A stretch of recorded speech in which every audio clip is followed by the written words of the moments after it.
Hello guys, I'm going to be sharing with you how I refurbish my old living room settee.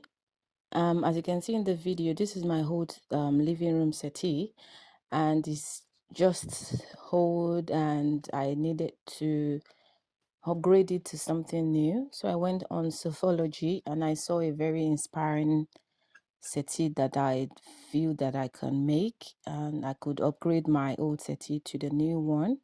So I went online to purchase some fabrics materials. As you can see it there, I purchased a velvet silver settee, velvet material. So the first thing I did here, I was taking all the old fabrics off. I started from the bottom of the settee and I took off all the staples that was stapled with the covers underneath the chair. So I took that off. Then I started gradually taking everything off. As you can see, this is part of the chair. And I was taking everything off, all the screws and everything. I took them out, and this is it in the video. And what I was doing here, I was laying all the materials on the settee. I didn't want to take out the whole fabrics leather set cover, so I just wanted to have that, full body chair. So I didn't bother take off the old ones, so I left it there. So I was just tucking them inside. So what I'm doing also, after laying everything out, I joined the materials together from one angle to the other. So this is what I was doing here. I was just hand tackling them together, the end of the material to the other end of the material. So I'm just trying to tackle. We don't have to be very you don't have to make it very neat or perfect. It's going to be inside out. So basically this is what I was doing here. So I'm not making it so perfect by stitching them. So I just wanted to join the materials together from one end to the other. And that is what I was doing here. And then I just stitch them up to the top, and then I continue like that. Like I said, don't make it perfect. I'm rolling them in and just stitching them all together, one angle to the other end of the materials, because the settee is like a L shape. L shape. So that is what I was doing in this video.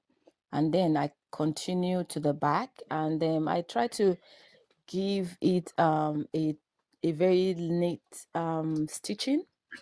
Like I said, you don't have to be perfect, just do as you want, as you do, because it's inside out.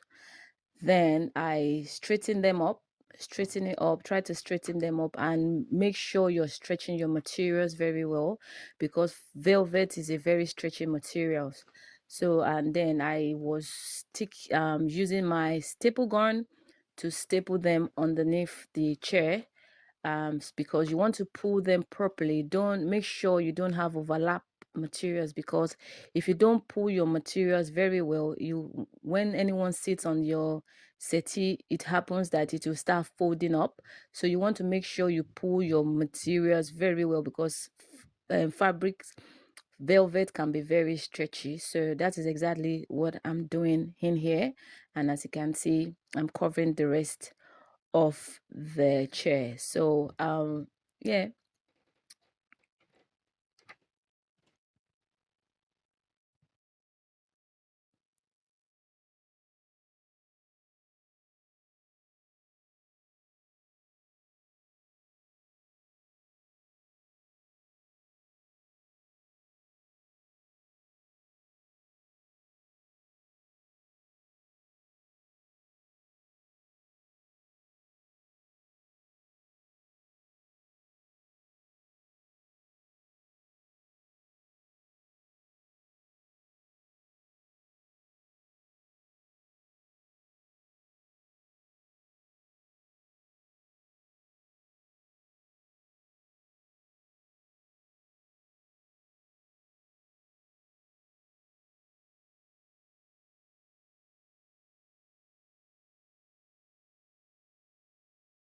Guys, what I'm doing here, I'm trying to measure the distance between one crystal buttons to the other, because most times when you are doing this kind of project, you don't want to allow your crystal buttons to be too close to the other. So because at the end of the day, you will not be able to achieve the detailed thing you want to achieve. So make sure that the distance are a bit from one another.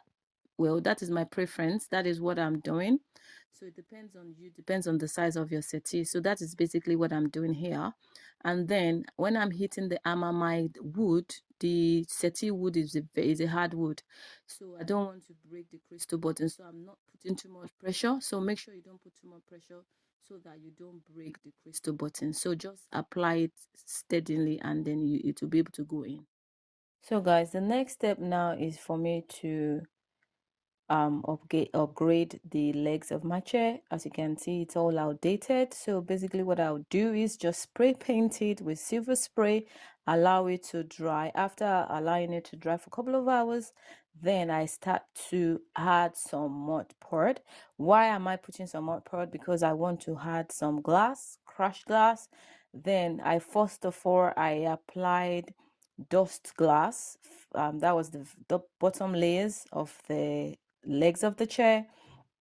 Then I started adding some crushed glass. Then after that, then I put some glitters in there. The reason why I put some glitters, I just wanted that glamour, shiny, glamour look, so that's the reason why I added some of those to it, just to give that nice effect, some that shiny nice effect.